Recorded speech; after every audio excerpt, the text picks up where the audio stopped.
Every day on this channel, we go through everything that the president talked about on Truth Social over the last 24 hours. So today further makes it evident that Donald Trump is shaking up the foreign policy scene. He says the United States is the most powerful country in the world. I completely rebuilt its military in my first term, including new and many refurbished nuclear weapons. I've also added Space Force and now continue to rebuild our military at levels never seen before. We are even adding battleships, which are 100 times more powerful than the ones that roamed the seas during World War II, the Iowa, Missouri, Alabama, and others. I have stopped nuclear wars from breaking out across the world between Pakistan and India, Iran and Israel, and Russia and Ukraine. Rather than extend the New START, a badly negotiated deal by the United States that, aside from everything else, is being grossly violated, we should have our nuclear experts work on a new, improved, and modernized treaty that can last long into the future. Thank you for your attention to this matter. And the reason this is a big deal is because the New START is a treaty we have with Russia. And Donald Trump says we should have our nuclear experts work on a new, improved, and modernized treaty that can last into the future. And that's a big shakeup because we've had that treaty for a long time. And the White House emphasizes the part of the quote that says the United States is the most powerful country in the world. We should have our nuclear experts work on a new, improved, and modernized treaty that can last long into the future. And Trump reposted that. He's also shaking things up with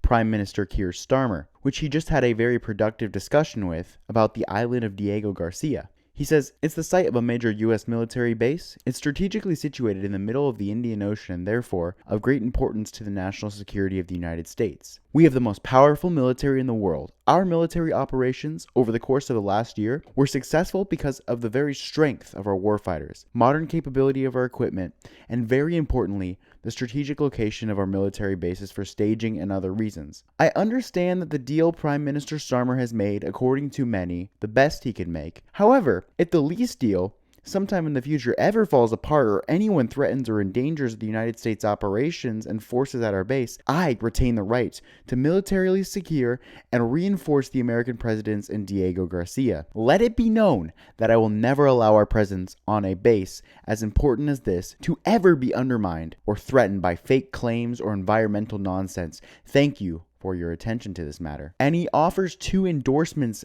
today. The first is the highly respected Prime Minister of Hungary, Viktor Orban. Trump says he's truly a strong and powerful leader with a proven track record of delivering phenomenal results. He fights tirelessly for and loves his great country and people, just like I do for the United States of America. Viktor works hard to protect Hungary, grow the economy, create jobs, promote trade, stop illegal immigration, and ensure law and order. Relations between Hungary and the United States have reached new heights of cooperation and spectacular achievement under my administration, thanks largely to Prime Minister Orban. I look forward to continuing working closely with him so that both of our countries can further advance this tremendous path to success and cooperation. I was proud to endorse Viktor for re-election in 2022 and I'm honored to do so again. Viktor Orban is a true friend, fighter, and winner and has my complete and total endorsement for re-election as Prime Minister of Hungary. He will never let the great people of Hungary down, President Donald J. Trump. And in regards to the great country of Japan, which is having a very important legislative election on Sunday, February 8th, 2028, he says the results of this election are very important to the future of Japan. The Prime Minister, Sanai Takaichi, has already proved to be a strong, powerful, and wise leader, and one that truly loves her country. I look forward to welcoming Prime Minister Takaichi to the White House on March 19th. In my visit to Japan, I and all of my representatives were extremely impressed with her. In addition to national security, the United States and Japan have worked closely together on making a very substantial trade deal, one that strongly benefits both countries. Prime Minister Takaichi is someone who deserves powerful recognition for the job she and her coalition are doing, and therefore, as President of the United States of America, it is my honor to give a complete and total endorsement of her and what her highly respected coalition is representing, and that's referring to the LDP. She will not let the people of Japan down. Good luck on your very important Sunday vote. And not only is he shaking up the foreign policy front, he's also shaking up healthcare. The White House posted a cryptic message this morning. It says TrumpRx is launching in 6 hours and 55 minutes. And then later, Caroline Leavitt said tonight at 7 p.m., President Trump, Dr. Oz, and National Design Studio Director Joe Gebbia will be officially unveiling TrumpRx, a state-of-the-art website for Americans consumers to purchase low-cost prescription drugs. The historic announcement will save millions of Americans money. You won't want to miss it. Tune in. And the White House says that TrumpRx provides no confusion, no overpaying, and it's just the lowest prices. So, Trump did take the stage today at 7 p.m. Eastern Time, and what did he say? Well, he introduced massive savings on common prescriptions. And if you guys are interested in seeing a supercut of the entire speech, you can check it out because I just posted one on my channel. But let's look at this short clip of what this is. You will see dramatic reductions in the cost of popular weight loss drugs known as GLP-1s. Novo Nordisk will be slashing the price, as an example, of Ozempic from more than $1,000 to $199, and the price of Wegovy from more than $1,300 to $199. Nobody can even believe it. A 578% difference. Eli Lilly, who's been very helpful to us in getting this done, will be cutting the cost of its common insulin, drug, and medication from $200 to $25. Nobody can believe it. $200 to $25. AstraZeneca is slashing the price of a common inhaler from $458 to $51, a difference of nearly 800%. And we're also delivering historic discounts for couples struggling with infertility, as EMD Serrano will dramatically cut the cost of its most common IVF drugs. For example, a single dose of the most common IVF drug in the country, Gonal F, will plummet from the highest price in the developed world that we paid. The United States was subsidizing everybody. We paid the highest to the lowest price in the world, which we'll be demonstrating very shortly. We have some very talented people coming up and showing you how it's going to work and how the website works. All of these discounts and more will be available directly to consumers starting today at TrumpRx.gov. And the White House says, finally, a direct-to-consumer website designed to find the lowest drug prices for you. And today, Trump spoke with Savannah Guthrie, and he says he let her know that he is directing all federal law enforcement to be at the family's and local law enforcement's complete disposal, which he says needs to happen immediately. He says, we are deploying all resources to get her mother home safely. The prayers of our nation are with her and her family. God bless and protect Nancy. But he's not happy with Justice Ketanji Brown Jackson, and he says she removed any shred of impartiality by applauding anti-ICE speeches at the Grammys. And the White House posted something else about immigration. This is illegal alien Beshakiv, and he swerved into an oncoming lane of traffic, and this tragically killed 4 Americans. They say he entered the U.S. illegally via the Biden-era CBP One app and obtained a commercial driver's license in Pennsylvania. They say this preventable tragedy highlights the need to continue President of the United States' mass deportation efforts and end sanctuary city policies. And this is a picture of him. And today, Trump also called out fraud. He posted a video on California hospice fraud of 280 fraudulent hospices in LA alone, totaling more than $3.5 billion in fraud. So let's take a look at that video. Minnesota, they thought they would be spending $3 million on children with autism. Yes. And they were going to invest this $3 million to give the kids who are there, and not every child has autism, but, what enough do that there was going to be a need to pay families to help these kids get through their days and manage their issues. Fine. The budget now is $400 million.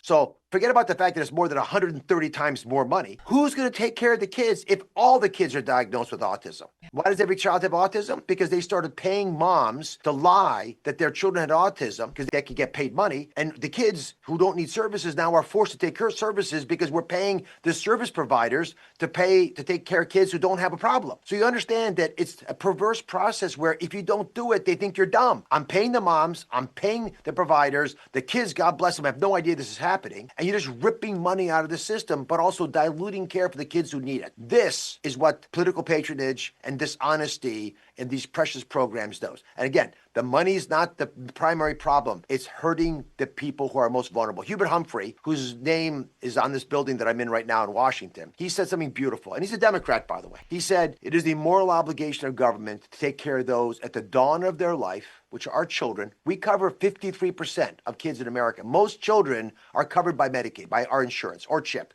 We have to take care of those at the twilight of life. Those are our seniors. Every great society takes care of its seniors. We're great people. We're going to do that. Yet you've worked your whole whole life. You contributed. We respect you for that. We would help you. So those are the dawn of life. Those are the twilight of life. And those living in the shadows, the kids and the adults, and also people in the shadows. We've got to take care of these people. Our fellow man needs our help. Cowardly acts, running from the challenges of dealing with corruption, of powerful forces who can influence what's going on in your life, who are uncomfortable to fight against. Nobody wants to fight the Russian mob in LA, but someone's got to do it. I mean, my goodness, they elected you. Go do your job. And Trump says California fraud blows away Minnesota fraud, posting this. It's Californians lost money. $32 billion from COVID relief payment fraud, $24 billion from unaccountable homeless relief, $18 billion from high-speed rail fraud and their zero-track laid, and $2.5 billion from food stamp fraud. Oh, and $650 million from the 911 system that never worked. And Trump says that America's elections are rigged. They're stolen and they're a laughingstock all over the world. We are either going to fix them or we won't have a country any longer. I am asking all Republicans to fight for the following: the Save America Act. All voters must show their ID. All voters must show proof of United States citizenship to register for voting. And there should be no mail-in ballots except for illness, disability, military, or travel. And Trump's also shaking up the economy. Trump's economy just blew the doors off. GDP hit a blistering 5.3% annualized growth in Q4 2025. Experts are straight up bewildered. This beats China's Q4 around 4.5%. America's roaring back under Trump while others lag. And this is from a Fox News video from Steve Moore, which Trump reposted. And they also posted this morning, but they deleted it. This says 62% of people say their personal finances are getting better. And the White House captioned this: for the first time in 5 years, a majority of Americans say their personal finances are improving. This is just the beginning of the Trump economic boom. And I'll let you guys decide why you think that was deleted. And let's see how Trump is shaping domestic policy. The White House says President Trump wants to unleash American energy, arrest and deport criminal illegals, slash drug prices, enforce the law, and put Americans first. And they say he's making America safe again, because murders across all 35 major U.S. cities fell 20% nationwide, dropping the homicide rate to its lowest since 1900. And Trump discussed more of what he's doing on a wide-ranging interview with Tom Lamas of NBC Nightly News. And the White House posts the top moments from the interview in under 2 minutes. Democrats don't want voter ID. If they don't want voter ID, that means they want to cheat. We can't allow cheating in elections. I just got off the phone with President Xi, and he is amazed at how well the United States is doing. Tariffs are, just so you understand, making our country rich. Which cities are you headed to next?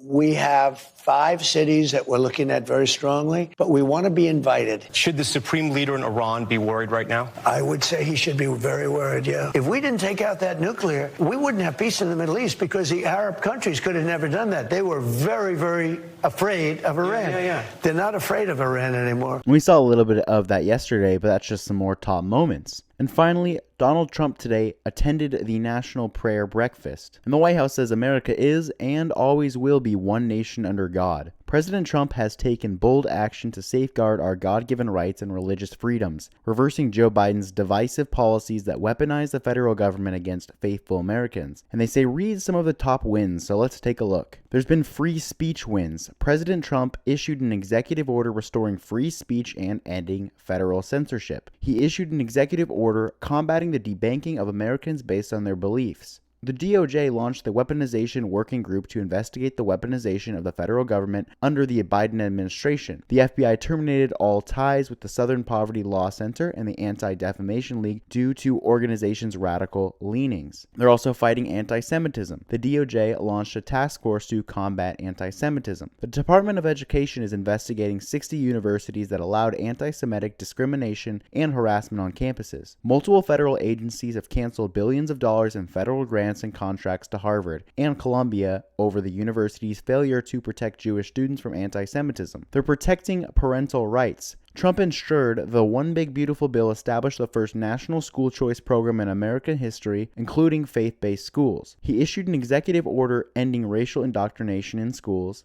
and the Department of Education ordered schools to allow parents to inspect and review education records, including those related to their children's gender identity. The HHS announced strong actions to protect parents' rights in children health decisions. And here's some religious liberty wins. The first White House Faith Office, the Religious Liberty Commission to secure and promote religious liberty for Americans of all faith. Trump appointed leaders of all faiths to the Religious Liberty Commission and its advisory boards, and he pardoned Christians and pro-life activists who are being persecuted by the Biden administration for praying, as well as making arrests following a coordinated attack on a church in Minnesota. And the HHS has launched multiple investigations into healthcare facilities that violated healthcare workers' conscience rights. The VA rescinded a Biden-era speech code that censored the sermons of military chaplains, and the SBA reinstated disaster relief eligibility for faith-based organizations. And Trump reposted that whole thread, as well as saying, to be a great nation, you have to have religion. You have to have faith. You have to have God. And he says we are going to rededicate America as one nation under God. All right, and so that was everything that the president talked about today. We saw him say that he's going to make a new nuclear agreement with Russia. We also saw him endorse Sanai Takaichi, Viktor Orban, and say that he had a good discussion with Keir Starmer. We also saw him launch TrumpRx, which is slashing drug prices. If you guys want to check that out, I posted a supercut of the entire speech, as well as a quick demo of me using the website. We saw him call out election fraud and comment on Christianity. So that's everything I have for you guys today, and I'll see you tomorrow. Take care. I hope you guys had a great day.